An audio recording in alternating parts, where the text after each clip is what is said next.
It's a blessing to welcome on Pitt star, one of the youngest players in country last year, and now coming into will be his sophomore season. William Jeffress, how you doing, man? I'm doing well. How about yourself? Can't complain. Well, kind of take us through how you're feeling. Obviously, it was a rough first season as in a whole because of the pandemic and everything ups and downs of that. But you're heading into the off season now, heading into your sophomore season. Take us through how you're feeling right now.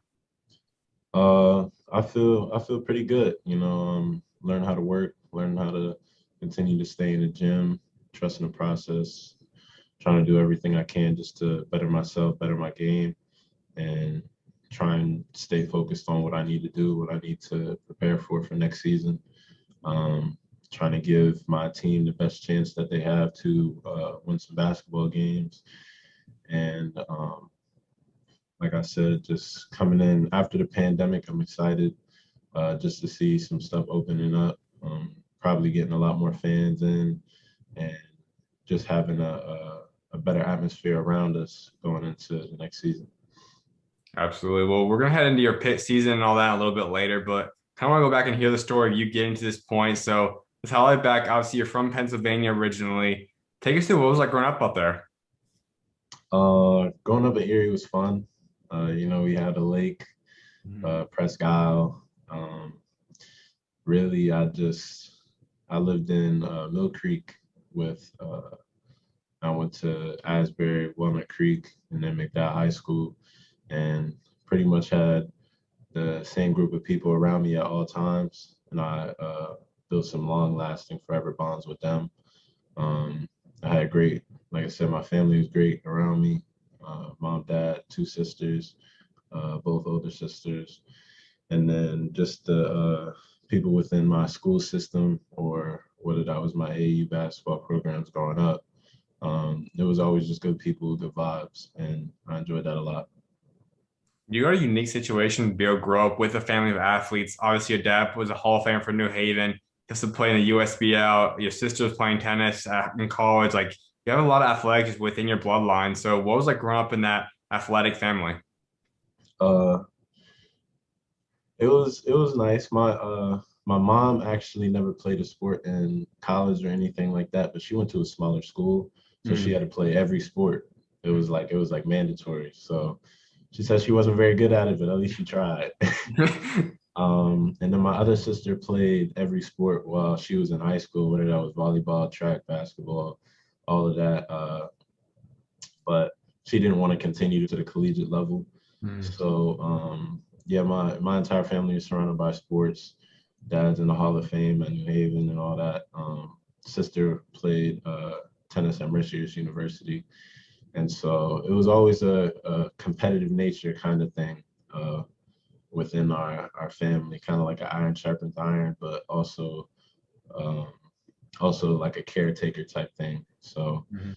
um, it was fun always being competitive with my sisters, always trying to challenge my dad, trying to get to the point where every son dreams of the day he beats his dad. So it was fun. It was fun.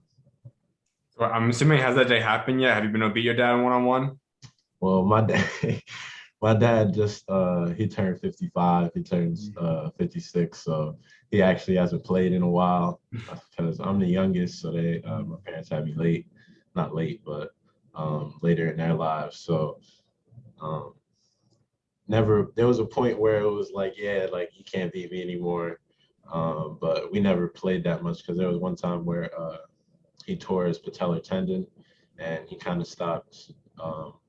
Being as active as he was on the court, and things kind of slowed down. So it was just like a mutual agreement kind of thing. So Absolutely. Just overall, the state you grew up in, obviously Pennsylvania is known as one of the better basketball areas. And obviously, a little different area like Philadelphia, obviously, is heavy in that too. But just growing up in a basketball state where you have so much talent spread throughout it, you're always competing against other top players. What was that like?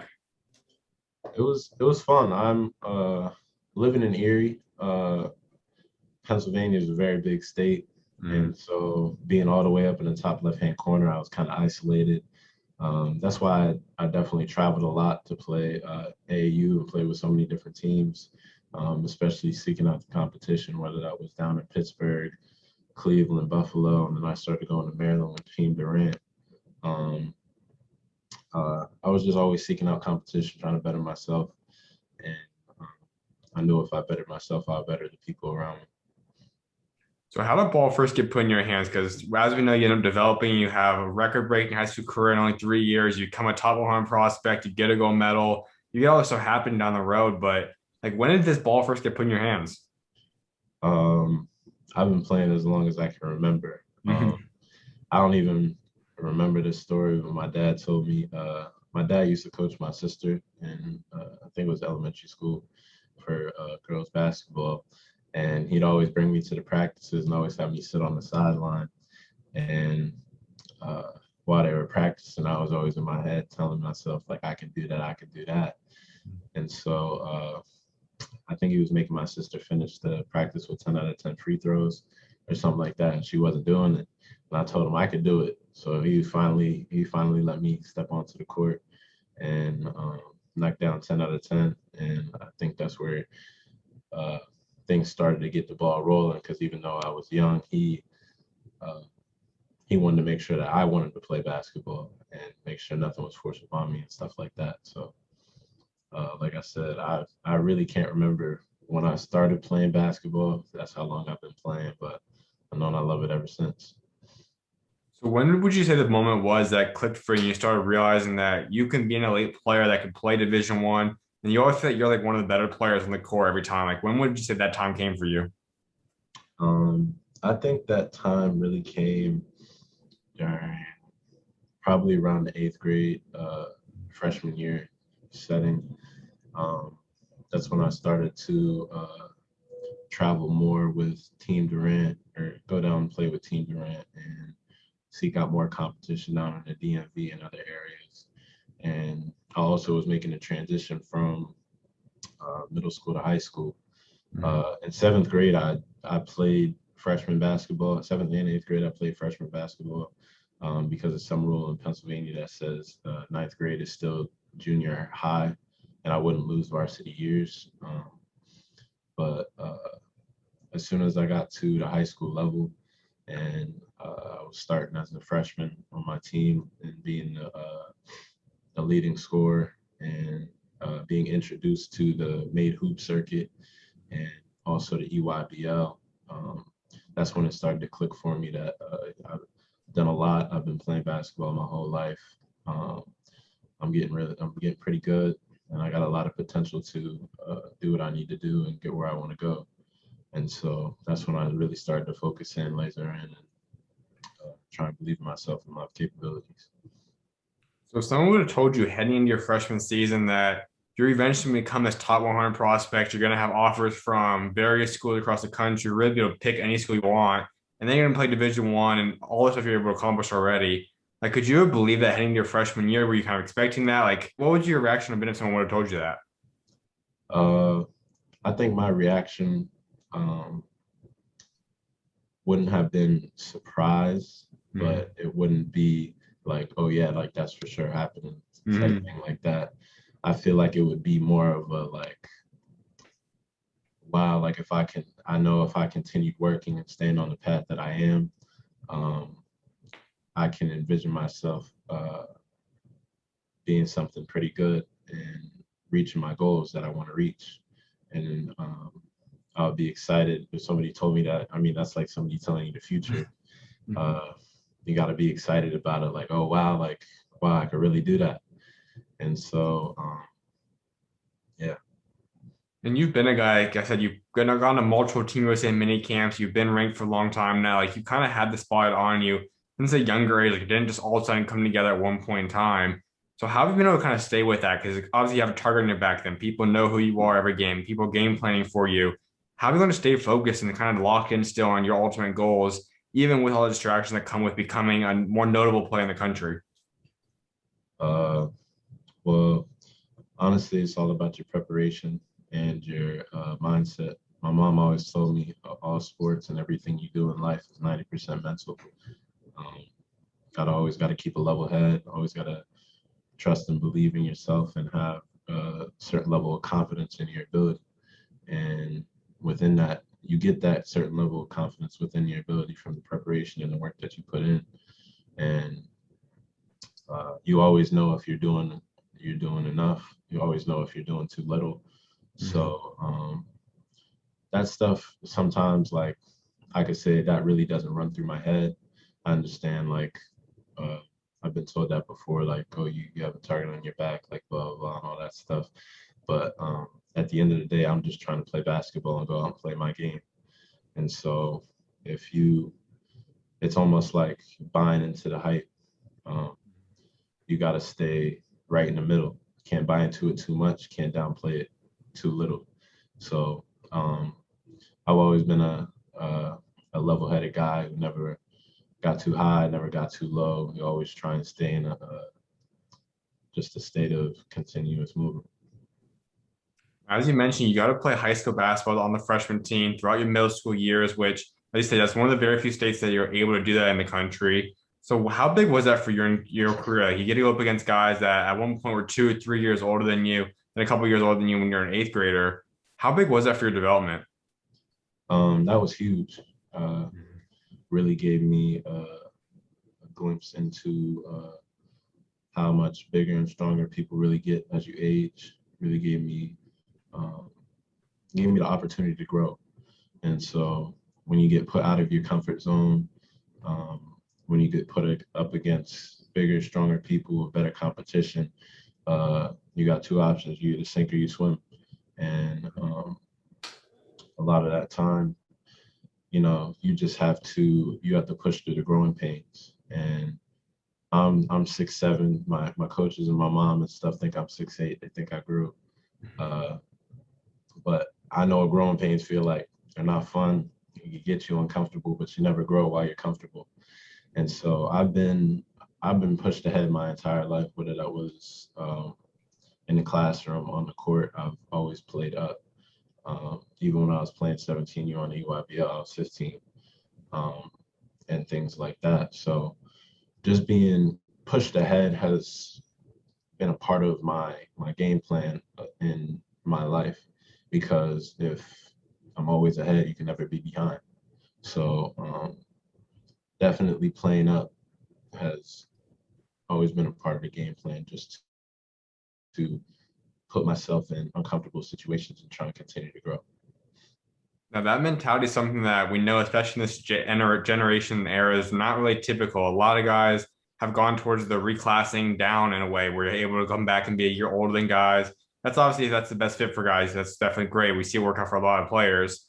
But you're the complete opposite of that. Not only were you always you're young for your age for starters, but then you also decided to reclass up into college then and become one of the youngest players in NCAA history last year. Like you said, you always played up. You always were playing up to 17. You always played out age-wise.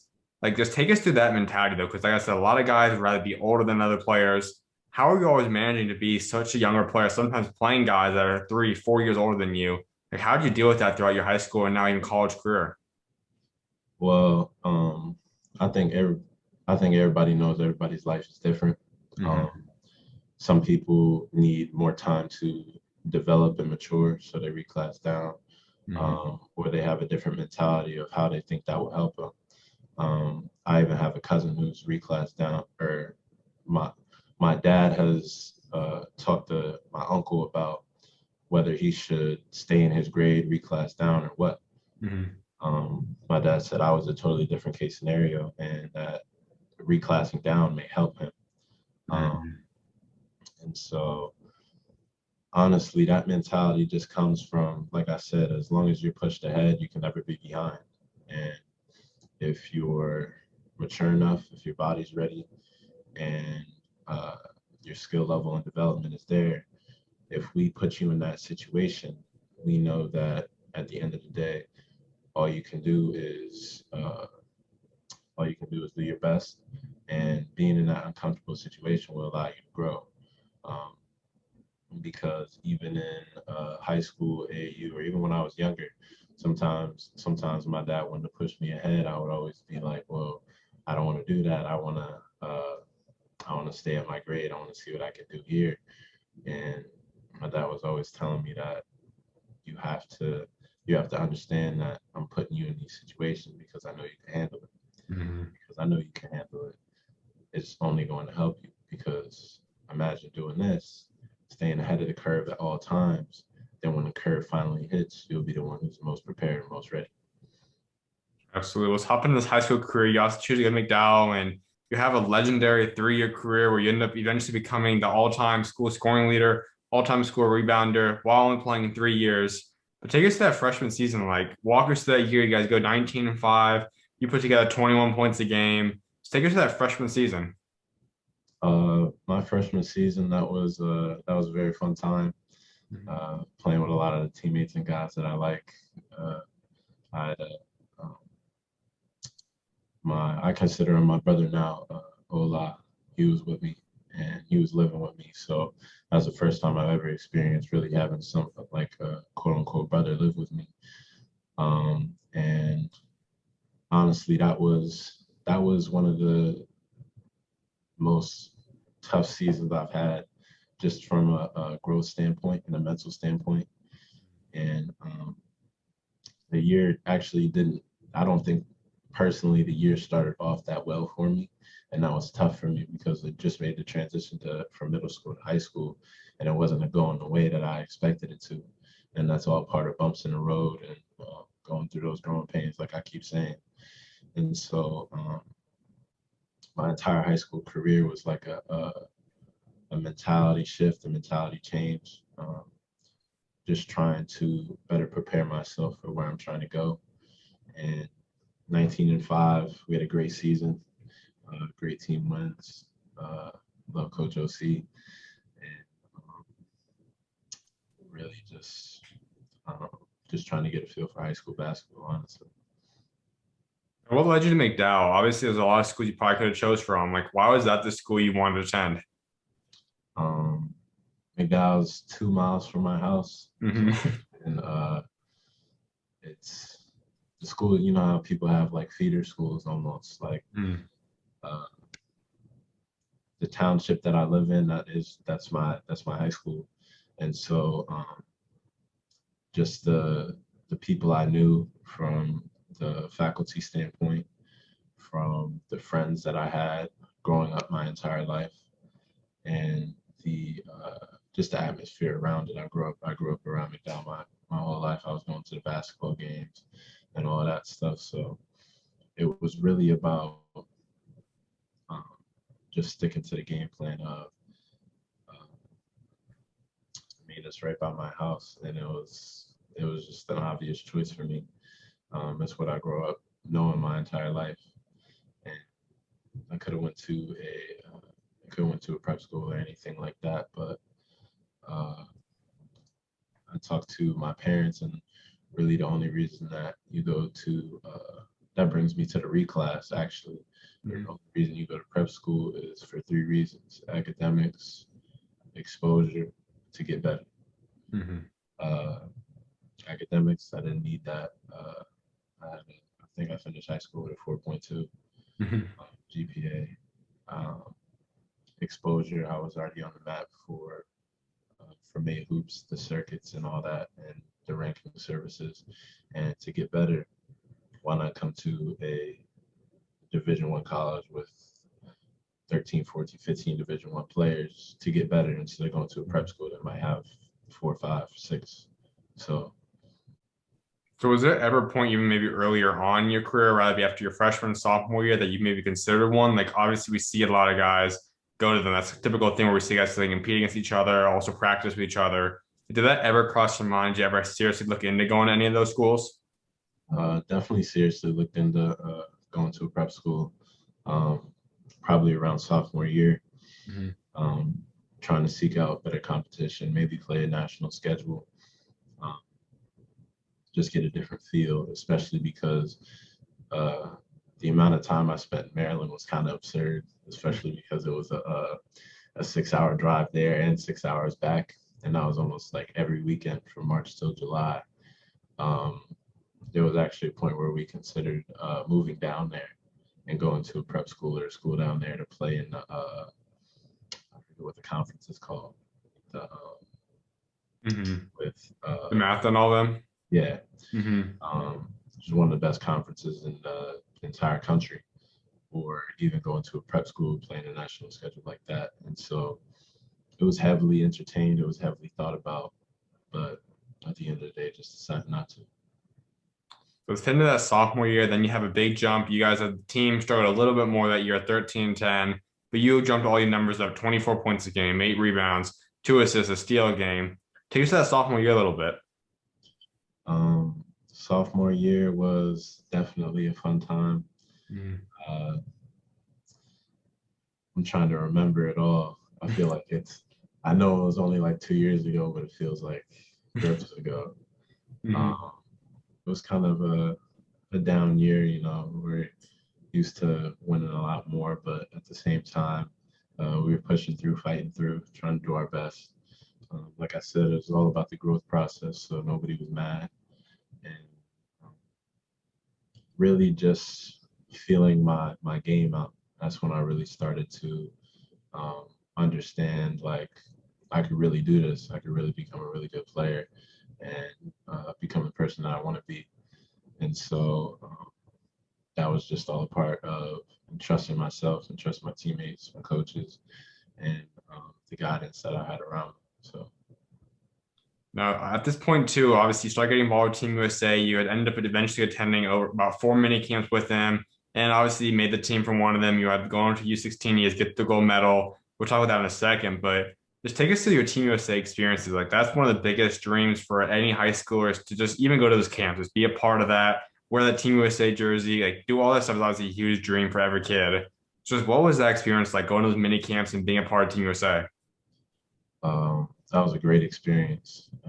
It's one that you can really never take away, whether that's all the knowledge that you had within uh, one area from all the coaches and the guest speakers and people who had jobs and influence and um, things like that over where you're trying to go. It's uh, it's like being in a room full of wisdom. Whether you're on the court working on your skills, those people have been there. They know what you need to do. They know what you need to work on. Um, Going to the mini camps, the main purpose was just to better yourself and gain more knowledge about about basketball and the world in general. And one thing that's really underrated is the life skills lessons that they taught us within the speak when people were speaking. Um, but just being around other great players, being around that wisdom within the room, all the skill work and competition that we had, it's an experience that's second to none. Now, when that first invitation came into you, that first day you found out that you're going to go to the very first Team USA mini camp, what was your reaction and how did you find out that you're going to be attending the camp? I was for sure excited when I got it. Uh, Mhm. I believe I got my dad got a phone call, and then we received like I think it was an email or something like that. But it was I never even thought I totally forgot about Team USA. It wasn't just LeBron, Kobe, all the NBA players like that. Like Mhm. there's the Junior Olympics, U16s, 19s, all that stuff. And so I was super excited. And I actually had to end school a month early to be able to go to stuff like that. And so um, I was definitely excited. I was surprised because, like I said, I wasn't even thinking about it. And now I just got an invite to go out to Colorado. I've never been to Colorado. And um, just knowing that I'm going to be in a facility with all these great players, all these great coaches, guest speakers, and things like that, it was really, it was definitely uplifting and a confidence boost for sure. Thing about that, I've had Coach Don Showalter on here before, and he discussed it that this isn't something that just the elite of the elite make. You don't. It's not obviously you have to be an elite player, but it comes with so much more to be able to make a Team USA mini camp, but let alone the roster. And that's you also have to have great character, be a hard worker, someone that's involved in the community. You're also someone that's high academics, and that's something that you display. You have a 4.0 in high school. Your guys always prioritize academics. You're obviously a great person. So take us through all that stuff that helped kind of make you the kind of Team USA representation that you've kind of become now. Well, I just say my parents did a great job raising me. Mhm. I thank them for that. Uh, Really, they've always been heavy on academics and character, especially even before basketball. just making sure that I'm a good person. I look out for other people. Stay on top of my schoolwork and acquire as much knowledge in the world as possible. And I think they did a pretty good job. And I think that that's for other people to judge too. But Mhm. at the end of the day, this is really all I know. Um, just trying to every day be a high character guy, try and be a leader and be a good role model and representation of um, Team USA and stuff like that. So out of all four mini camps, which one was your favorite one? Um, I think the first mini camp might have been my first one, just because it's something you've never experienced before. Mhm. First time being in Colorado. I remember first time we touched down and got off the bus. I walked up the stairs, and it's the Mile High City. The air is thinner and stuff like that. I got to the top of the stairs. It was probably like 15 of them, and I was sitting there. I was like breathing mad heavy, and I was like, wow, like I really just touched down in Colorado. I'm about to play here. Things like that. The excitement and the adrenaline running through me was just so high. Um, Sometimes you couldn't even sleep. So I definitely think that first experience was my favorite mini camp. And you've got to go compete against so many of the top guys, guys that are now preparing for the NBA draft. I was in there when you first got out there, guys that are your class, guys that are below you. Just kind of discuss that. All the guys you've gone up against throughout this time now, who was like that main guy that you love matching up against during those Team USA camps? Um, I'm not sure if I can point out one specific guy, Hmm. but I do know who I enjoyed um, playing with, watching, things like that. Uh, Sometimes you just like to admire people's games. Always cool. My guy Patrick Baldwin, Kendall Brown, like people like that. Just people I like to hang out with, be around. Also high character guys and things like that. So um, you've seen a lot of great players go in and out of USA, and just to think that these players are where you're at, going to be where you're at, or even excelling beyond that. It just makes you happy to see other people succeed and other people reach their goals and dreams. And even if they don't do that, just to watch them progress and get better. Well, let's head into that gold medal time because you go out there, you guys go 6-0, you guys win, I think, by 30 plus every single game when you're out there, and you guys dominate. You have a pretty solid role in the team too, but just walk us through that time. Like you kind of form that roster, you guys go to the mini camps, you find out that you're on that roster. Take us to that first initial reaction though. When you first find out that you're going to be on this team now, you're going to be traveling with them, you have a chance at a gold medal. What was going through your mind when you found that out? I was ecstatic. That was uh, that was a really fun time, especially after the final cuts were made. I think we did 2 days for like 2.5 weeks straight. Um, Gradually just destroying our bodies, trying to give everything we have, uh, just working so hard and finally having that accomplishment to be like, you made it. And knowing that I'm going to an entirely different country, an entirely different continent, actually. And so, uh, like I said, I was just ecstatic. And also, my birthday was around that time too. So I was like, what better birthday present could anybody want than a gold medal? And so the things that are running through my head, just adrenaline, excitement, um, a feeling of and sense of accomplishment of doing something that you set out to do. And especially because I made a lot of good friends down there, and the people who are on the team I made great bonds with. And I just enjoyed my time being around them. And it's like any team that you go to. So Now, on that roster, the gold medal team, who was the funniest guy on that team? we had some clowns. I'm not gonna lie. Um, I think I'm definitely going with Mark Daly. Uh, Definitely a clown guy. So that was fun. Now, when this team does get together, you guys build that chemistry, and like I said, you guys go out there and pretty much just dominate the entire time.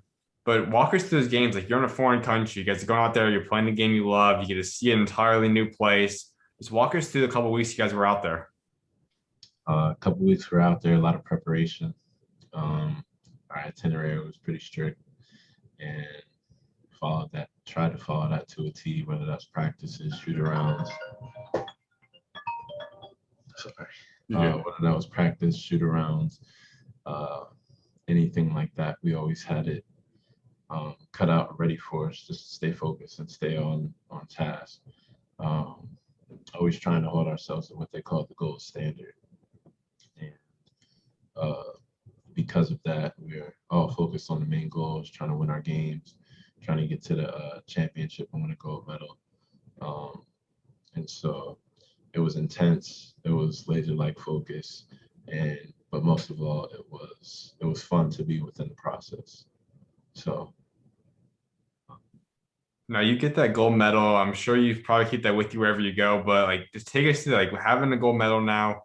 What's it been like? And do you keep that in your room always? Is it always traveling with you? Like how special is that gold medal to you?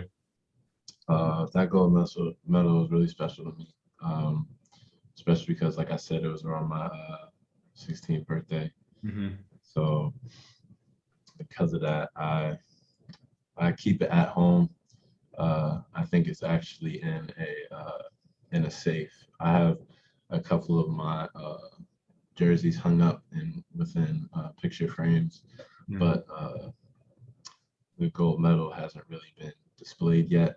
We just keep it safe. So always know I have it, always know where it's at. And just the feeling of, like I said, just the feeling of accomplishment.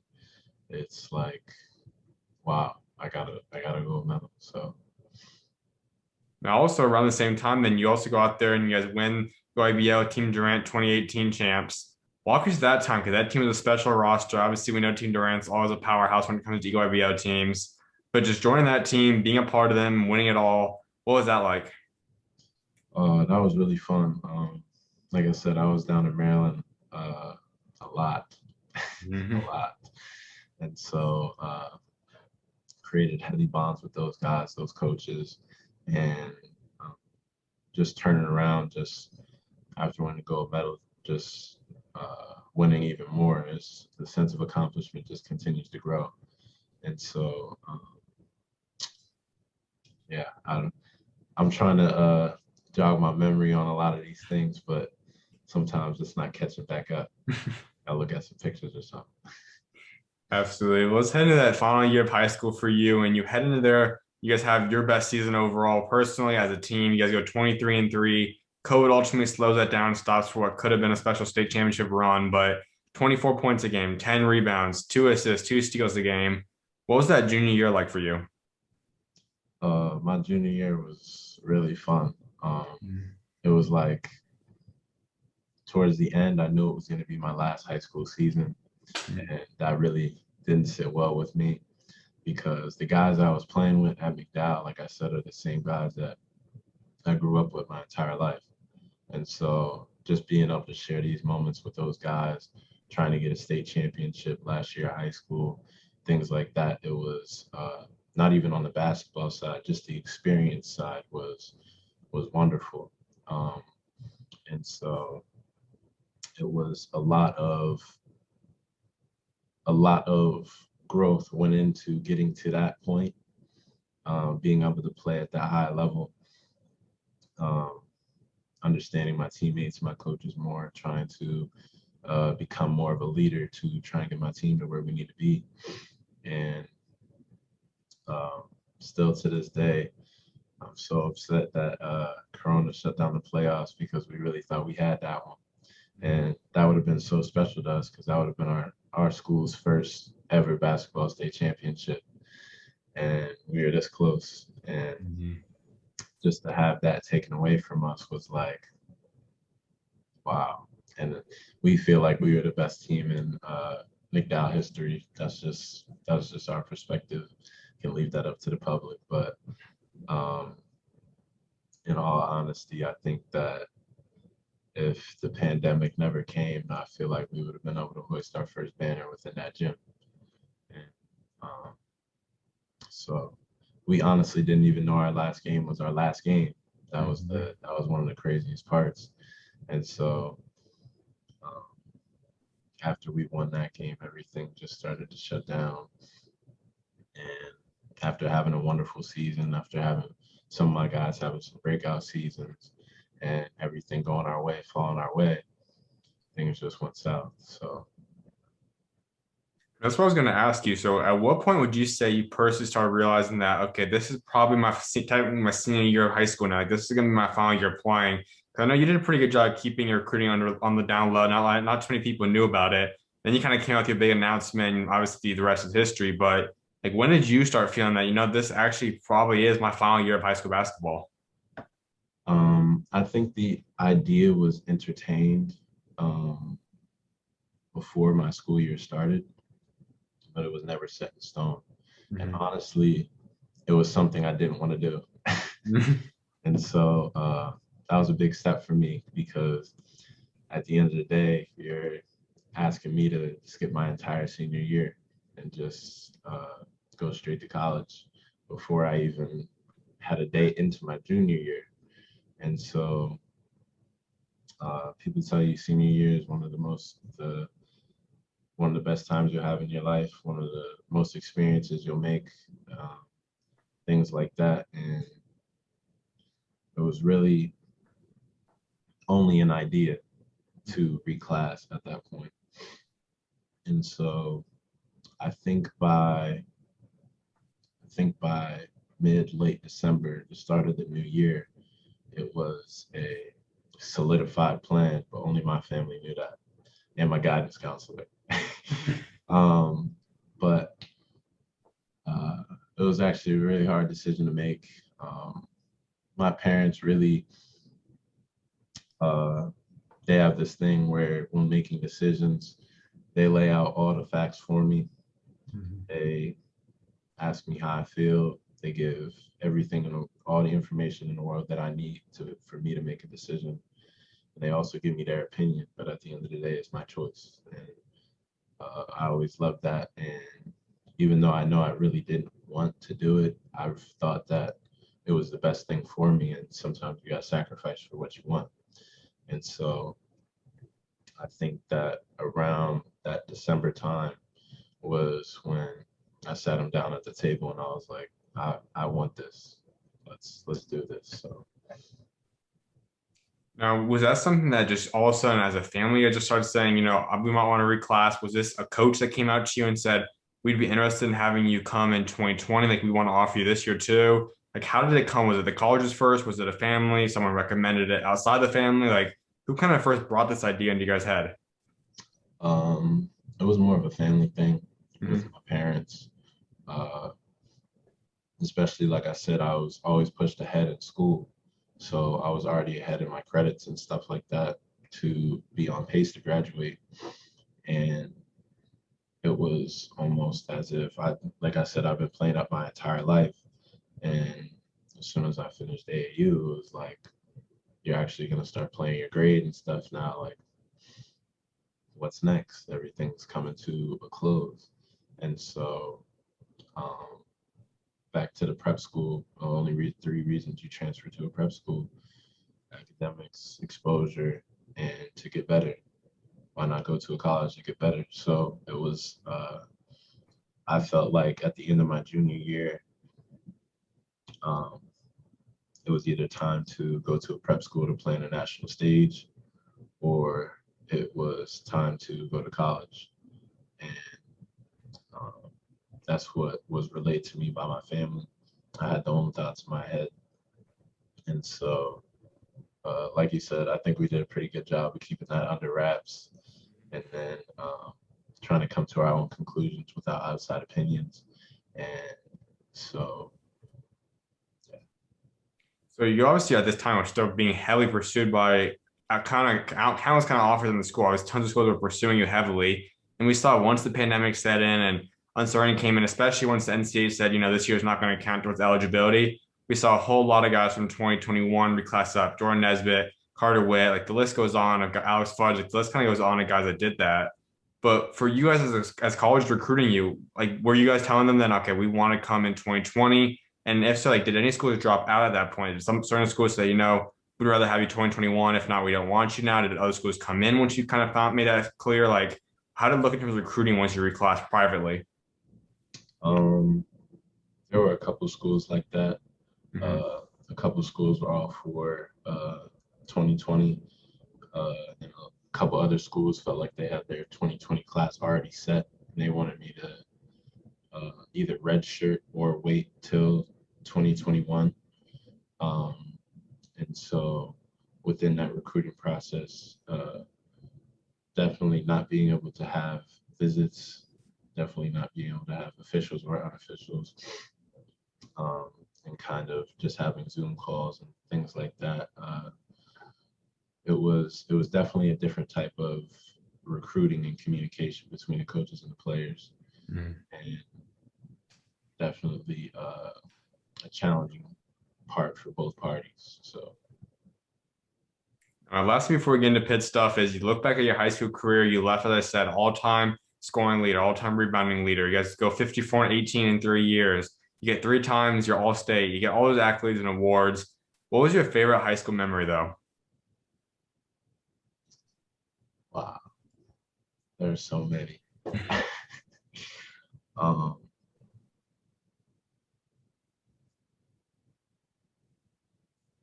I'd either have to say there's so many. I always loved going on our our trip.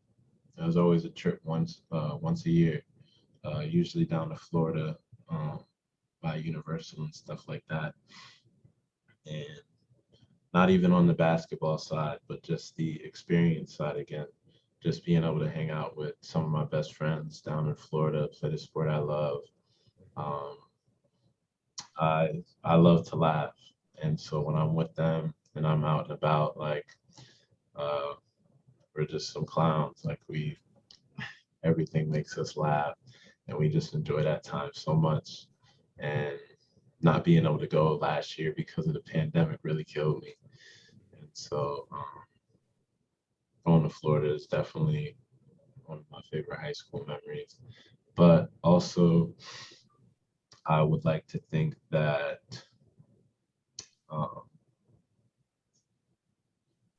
I would like to think going to the Elite Eight or that playoff run, Hmm.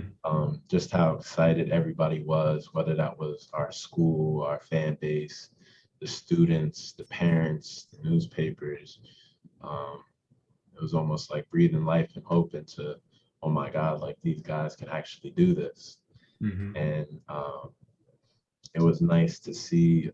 We were playing like 3.5 hours away our last game.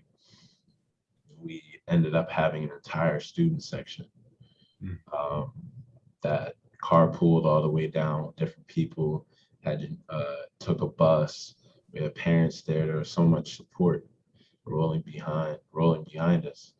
And just to feel that presence, just to feel like you're actually doing something and you mean something to these fans and these people like that, um, all while trying to hoist your school's first basketball state championship.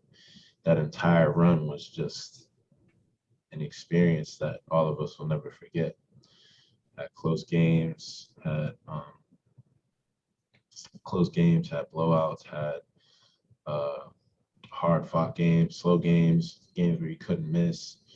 Um, a lot of emotions going through that entire run, and I wish we could finish off that year and go back, but yeah. Absolutely. Well, let's head in this process because you have, like I said, countless schools on the table. I know people always say your final group really include schools like Baylor, Memphis was in there, Northwestern, Notre Dame, Penn State, Stanford. Like the list kind of goes on. But who really was like that final running for you? Like I'm sure you narrowed down a little bit to like a final couple, two or three schools maybe in that mix for you. So who really came down to besides Pitt? Like was there a number two favorite school for you, to a top two or three? Like who's in that final running for you? Um, Honestly, I think that my top final schools were, besides choosing Pitt, um, Stanford, Vanderbilt, Northwestern, and I think Villanova was up there. Mhm. And so I started to narrow my list down. I never really put out, after my top 10, I never really put out anything else. Mhm. But I continued to talk to and build relationship with those coaches. Um, do a lot of Zoom interviews, not interviews, Zoom recruiting type things, because that's all you could do. Um, and people had innovative ways of recruiting over Zoom, whether that was by PowerPoint or things like that. Uh, I actually got to view Stanford campus on FaceTime. Um, and so just recruiting process is a fun process, but it's also a stressful process. And even for anybody going through it, I just hope that they trust themselves and know that one day, all that you feel, all that pressure and stuff that you feel to make a decision, because everybody's a wonderful school, everybody's a great choice. One day you'll just wake up and you'll feel it. Mhm. I think when I was in the recruiting process, the best advice that I was given that I didn't understand until the day I woke up was, when you know, you Mhm. know. And so I just never understood that. And I was sitting there like, oh my gosh, all of these schools are amazing. How do I choose? I Mhm. don't know. And like, you just wake up and your heart and your head are like finally in sync. And it's like, there's no doubt about it. This is where I want to be. This is where I want to go. So, Now, I know with a lot of guys, you obviously create a lot of connections with guys from Team USA, from playing with Team Durant, just kind of just becoming an elite player, different showcases and camps that guys sometimes discuss teaming up with people. And typically, I guess when you team up, it might not be the same class, so it might be a little bit harder. But was there ever someone that you two were talking to that you could have seen yourself team up with, or you ever got close to team up with someone in college with? um, I mean, I think when I reclassed, most, if not all, the people I really knew or my friends were kind of in 2021, Hmm. and so I really never had that idea with anything or anyone because I really didn't have the opportunity. Um, Plus, it was hard because, again, like, no, you know, some people have officials and unofficials at the same time, and you kind of figure out and see who's recruiting because not everybody puts out their list or you know that they're recruiting them. And Hmm. so that was kind of a tough situation. I don't think I ever really had the opportunity to get to. So you choose Pitt, you choose Coach Capel in this program that obviously is still up on the rise in the ACC. But how did he win you over? Like, what was his pitch to you? Like, what did he tell you? Like, he obviously talking to you. You were classing up now. You're going to come in as the youngest player in the country. Like, what was Coach Capel telling you that he wanted from you, and how did he win you over? Coach Capel was a great recruiter. Mhm. So is the entire staff.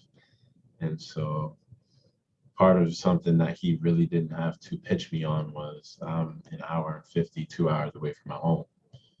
Uh, my family can come and see me whenever they want. They can come to all the games. Uh, I'm close to home, but I'm also a good distance away. And so, um, the city of Pittsburgh is just uh, something else he really didn't have to pitch to me was the fan base. And so, just while I was going through the recruiting process, there was never a doubt which fans or which group of people, which city was really full behind me. And so I always felt the presence and the love from the city. And those two things went a really long way.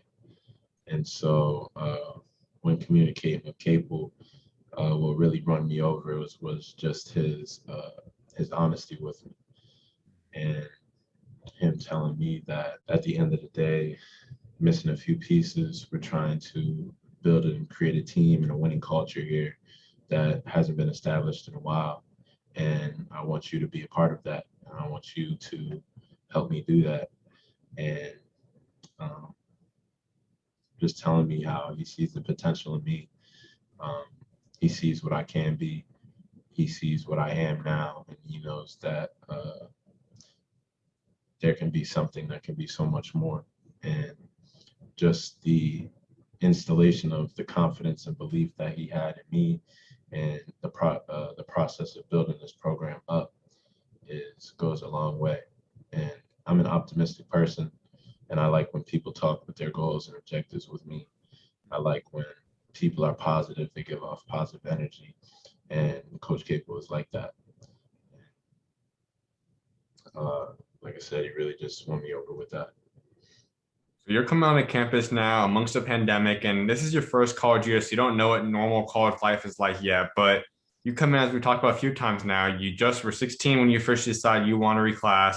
You're 17 then, obviously, when you get to campus, and obviously you just turned 18, so happy late birthday too. But kind of just walk us through this because you're a 17-year-old, you're the youngest player in the country, you're the youngest in the ACC history since 1982. How are you getting adjusted? Because these guys are much older than you, much more experienced. You don't get the typical adjusting period that a lot of freshmen typically get year in, year out. So how did you get used to this team? How did you get used to this college basketball while being so young out there? Like I said, I've always been pushed ahead in my life. And Mhm. so when the track is accelerated, um, it's really not anything new to me. And so uh, I'm, I feel like I adapt and change to my environment, and I can do that very well. And just whether guys are older than me, whether they're uh, stronger than me or anything like that, it's nothing I've never seen before or played against. Whether that's on the EYBL, Team USA, um, or even if I'm at home and I'm playing against some other people and things like that. Um, the adjustment period is like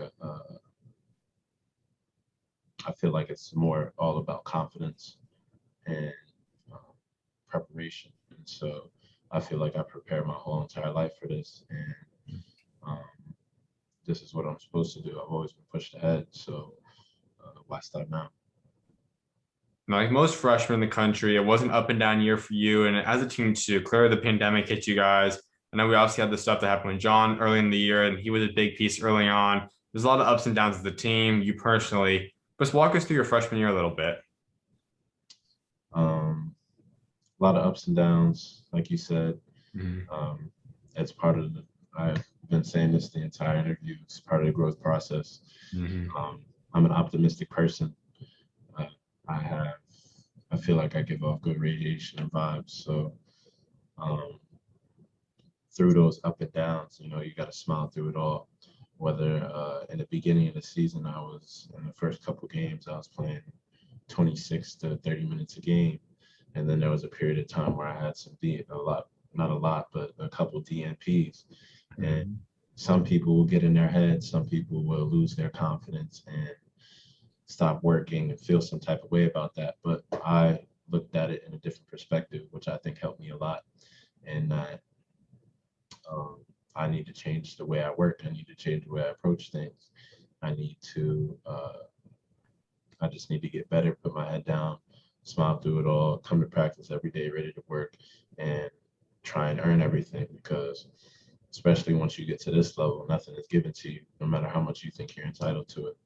And I've never been one of entitlement. Um, Even when I wasn't playing or I wasn't really having I was going through some of my downs when I go into coach's office. It was never to complain. It was never to ask why I'm not playing. It was never to be a pain to him. It was always just to ask, what can I do to actually help us win? What do you need from me?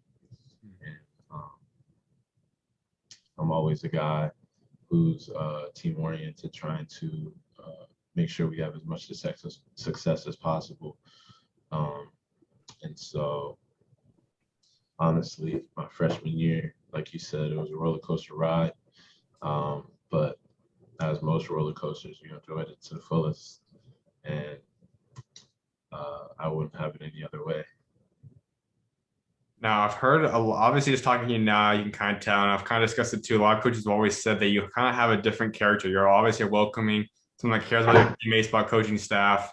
And there's a story that came out. You obviously went to Coach Capel at some point during the season. You asked, "How are you doing, Coach?" And you've also been the guy you just to a lot of teammates too. So kind of discuss that side of you, like being able to truly be someone that's open, you truly care about everyone else around you. How have you developed into that personality? Like I said, I think my the way I was raised and the way my parents did a great job with me um, instilling humility into my character. I always care about others, always trying to make sure they're all right. Always just, just having a kind heart. And so, whether that's uplifting your teammates, trying to keep their heads up, um, speaking to your coach on a personal level, and things like that. Uh, Honestly, that part of me, I don't know how I developed it. I don't know why I developed it, but it just happened. Absolutely. Now, I do know that you're also someone that I personally do have you as probably the breakout player of the year next year. There's a couple of guys in that mix, and I talk about you're a young guy. You had obviously a lot of flashes last year, and one of those games came against Wake Forest. You had about 8 points that game. You played a critical role. You also had a big game against Northwestern. But when you finally had those big kind of flashes, and you finally got some opportunity to go out there and produce, and you stepped up the way you did, how big were those games for your confidence? Those games were huge, actually.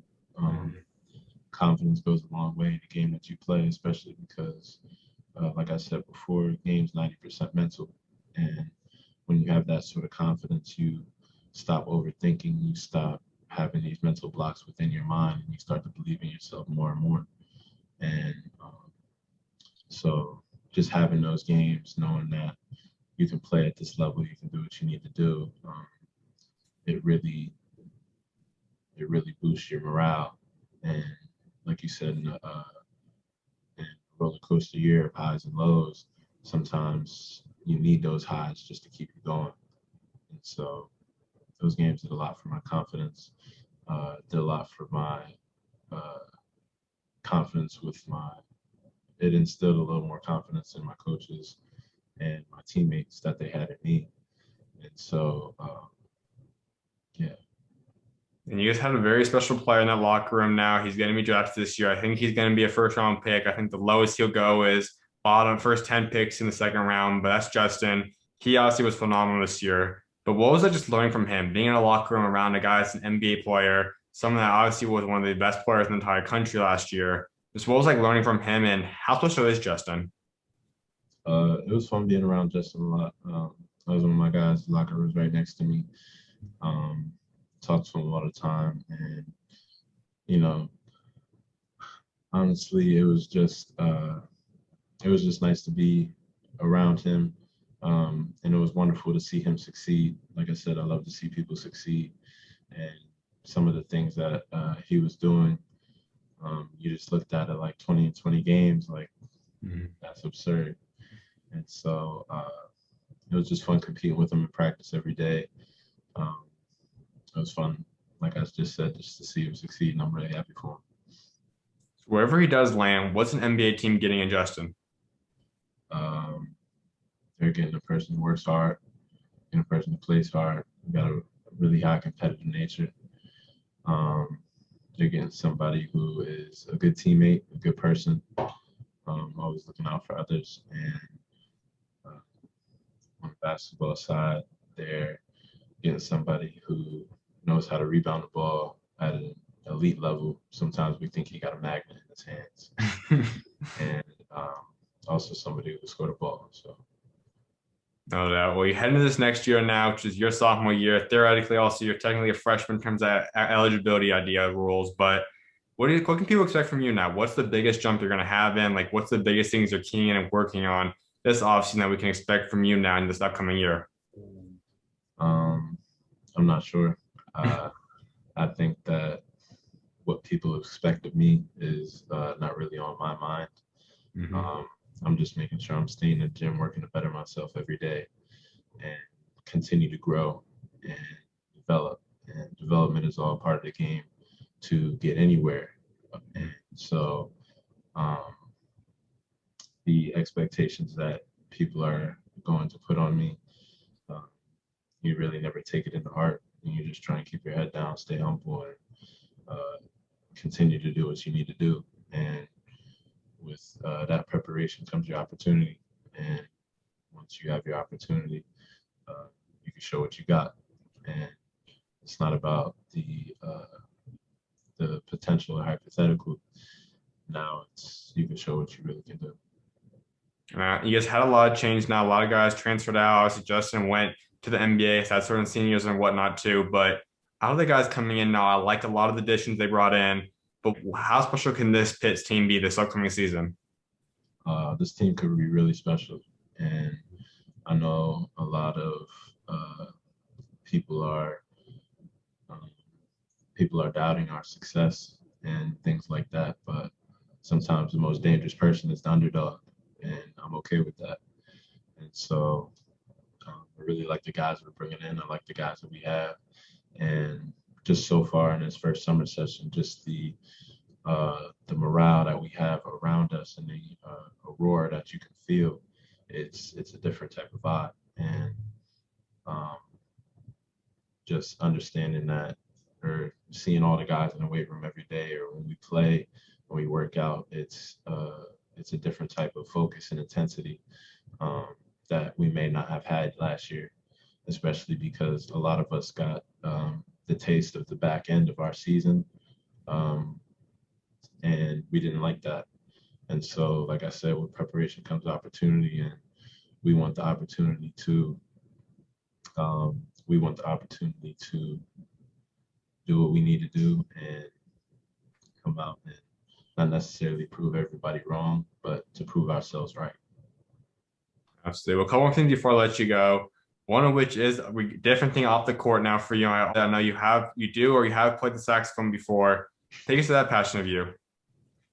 Um, I played the saxophone for 5 years. Mhm. I had a band every other day in middle school, actually, and I used to take private lessons too. Um, Mhm. I still have it, don't play it as much, but I know if I did pick it up, I can play some pretty good songs. And uh, my parents have always wanted me to teach them how to read music and stuff like that. So love playing. I think my favorite song, probably the most difficult song I've tried, is Thriller by Michael Jackson. And so I haven't played in a while, but I know if I did pick it up, that would be the first song I play. Absolutely, man. Well, something I was like wrapping up discussing is building a legacy for yourself, and not all guys want to be remembered for something. So when you do step away from this game down the road, what do you want to be remembered for what you achieved both on and off the court? It's a lot of question. Uh, what do I want to be remembered for? Off the court, I definitely want to be remembered as a personable person, a guy with high character, Mhm. um, a person that people can look up to as a role model, or even just come and talk to about my experiences throughout my life and um, things like that. I just want to be an advocate and make sure that people have the guidance that I received um, while I was growing up. And so, like I said, I commend my parents again for doing what I think is an amazing job of raising me and always being there for me and being around and giving me the guidance that I needed to succeed. So I definitely would want to. That's one of my goals for off the court, and um, for on the court, I just want to be remembered as a hard worker. I want to be remembered as really just um, a good player, if not great. Um, if I achieve all my goals and everything that I want to do, um, I just want to.